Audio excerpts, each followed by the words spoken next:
When you think about Ninjago's side characters, you may think of a few different options. You may think of Masako, you may think of Dareth, you may think of Ronin, but one of the biggest ones we've seen is definitely Skylor.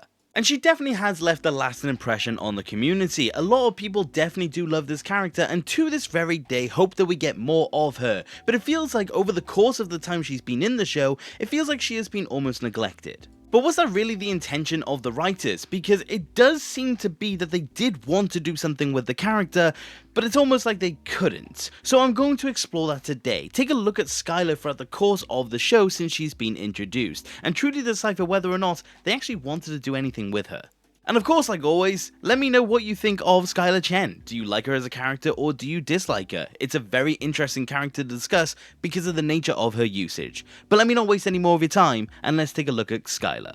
Skylor was first introduced to us in the 4th season of the show, and she was definitely a standout amongst the rest. Of course, this season introduced a lot of elemental masters, but they did put an emphasis on her character.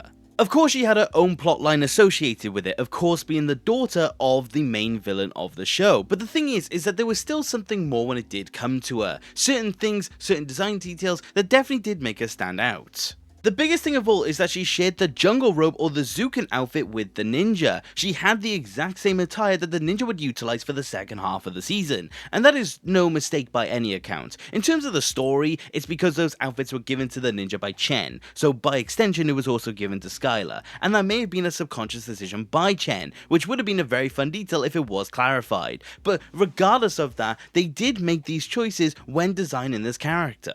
So they clearly wanted to make some sort of resemblance toward the ninja when it did come to Skylor, and at this point in time, there was a lot of question on whether or not this would actually mean something. Of course, again, sharing design elements, but also having her own unique color. Not to mention having the potential for a very interesting elemental power that could have been utilized in a lot of different ways. The power of Amber is a fascinating element and one of the most interesting ones that we've seen throughout the course of the show. The ability to take and combine elements is something that should have been expanded on a whole lot more.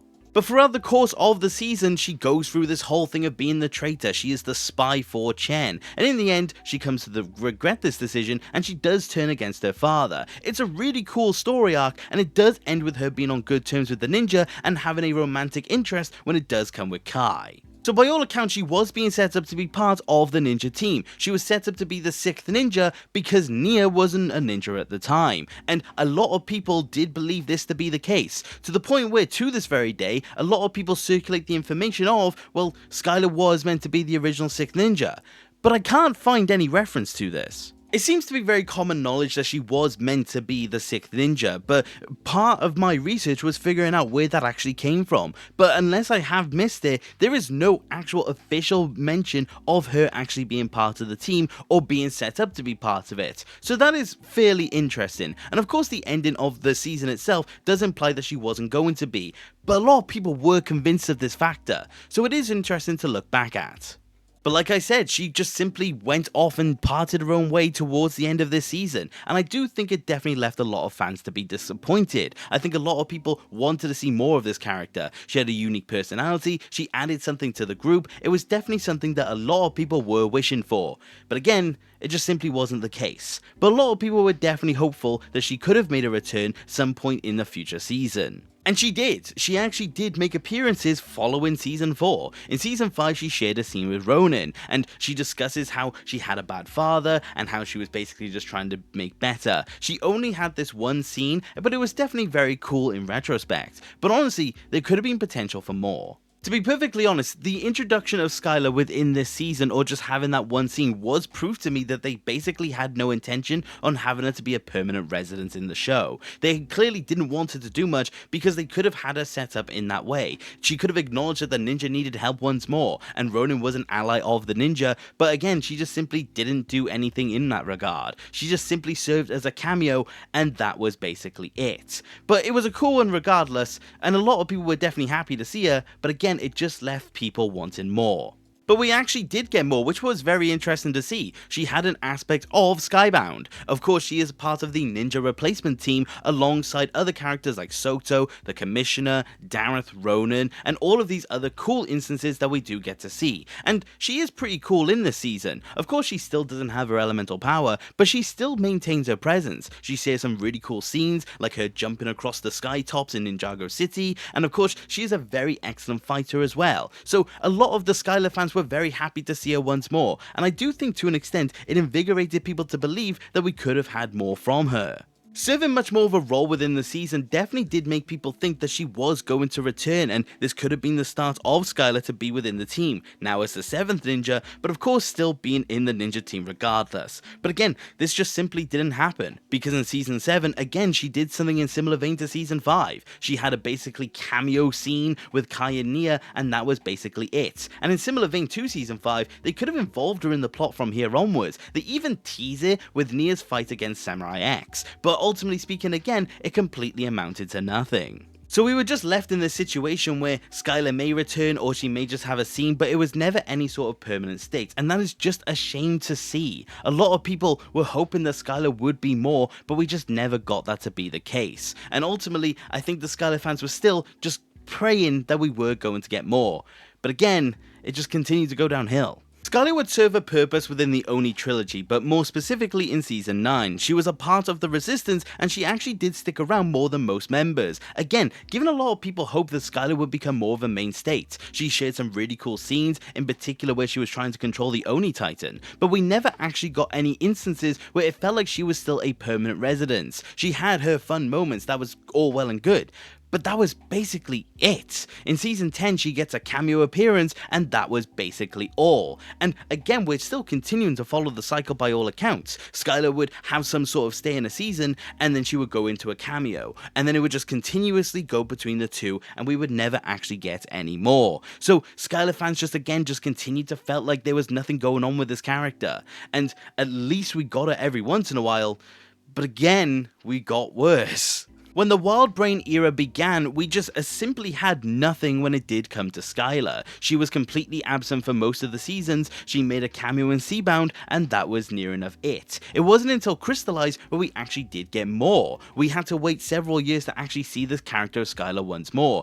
And again, it felt like they weren't really doing anything for the character. She maintained the same design, she maintained the same generally speaking personality. There was nothing really new when it did come to Skylor within Crystallize. She shared the scene of keeping Nia frozen, and she had the moment of combining Cole and Kai's powers, but that was basically it. Personally speaking, I just never really was excited about Skylor by this point, and I just never really saw much when it did come to the character. It felt like she was there kind of just because it was Crystallized, and again, haha, Crystallized bad, but it really did feel like they didn't adopt much when it did come to Skylor, when it did come to the season. Every single time we saw her, it at least felt like there was something she was actually truly doing, but it felt like there was not really too much for her now. It felt like anyone could have done what Skylor was doing, and that was basically it.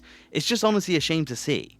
The only thing that came that was honestly relatively interesting was the scene where she actually talks to Kai about the fact that he doesn't contact her, and of course he explains the event of the Wild Brain era, but again, it does just leave so much to be desired. It feels like there was just honestly a scene where they just had to justify why Kai and Skylor had no interactions. It honestly just felt like a really weird way to try and shoehorn in what was happening before now, and really again solidify the fact that Crystallize was the end of everything. It felt like she was just a tool in another season, and it just felt off. As someone who just simply wanted more from this character and actually wanted Skylor to actually have more of a presence, I was just overly disappointed, and I'm very curious if anyone does feel the same, because when I think of Skylor and Crystallize, I just don't really think too much when it does come to her. I don't think that she served a prevalent role. I don't think she had that resonant zine that she had in every other appearance that she has made throughout the show. It just felt like another part of a wider scope, and again, just really feeling disappointed.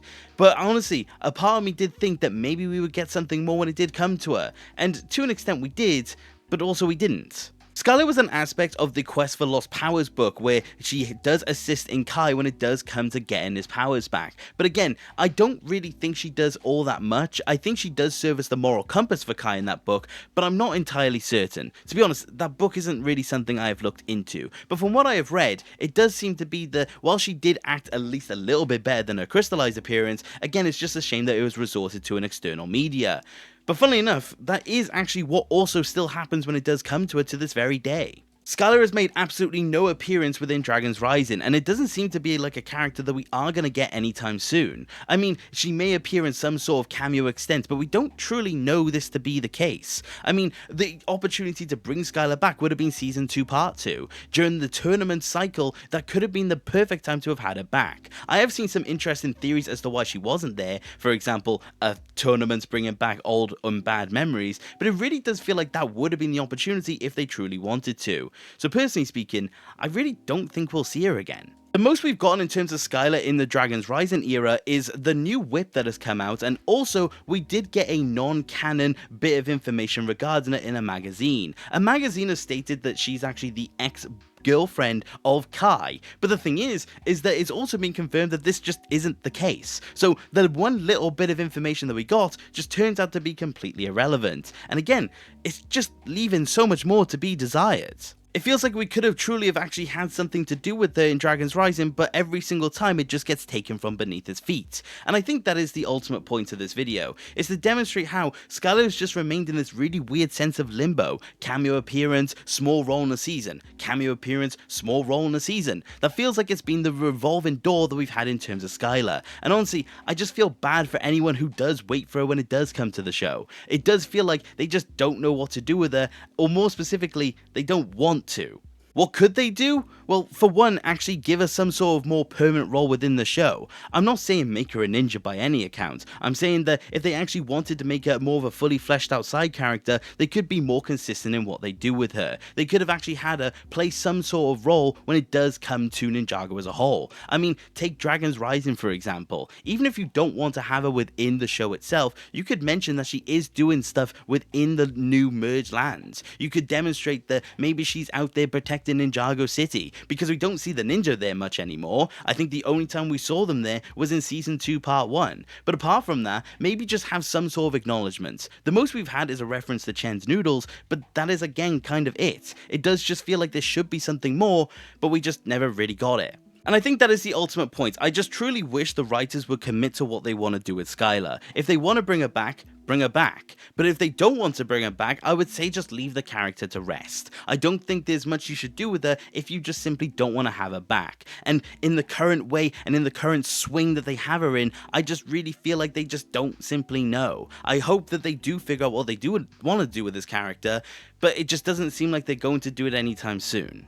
But on overall, I do really like the character of Skylor. I think she's had some fantastic scenes, like I've said. I think she has a fantastic personality. I think she has a lot of stuff going for her. And the times that we have seen her, it does feel good. But it just feels like as time has gone on, it feels like she just doesn't really have much more. It feels like it's just less and less, and she's just revolving into a simple love interest when it comes to Kai. And she is so much more of a character than that. She could have so much more of a presence if they simply wanted to. But like I said, I really don't know what they are trying to do when it does come to her, but hopefully we do get an answer one day.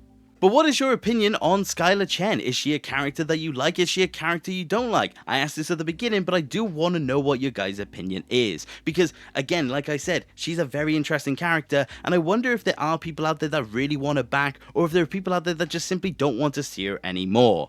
But, like I said, I will love to see what you think. But that is about it for today, you guys, and thank you very much for watching. And if you did enjoy the video, please consider subscribing. I love discussing Ninjago with more people. And if you do want to support the channel any further, which you don't have to, you could always join the channel members that you do see on screen. All of you are eternal legends, and I couldn't be more thankful for your support. But like I said, that is about it, and take care. Okay,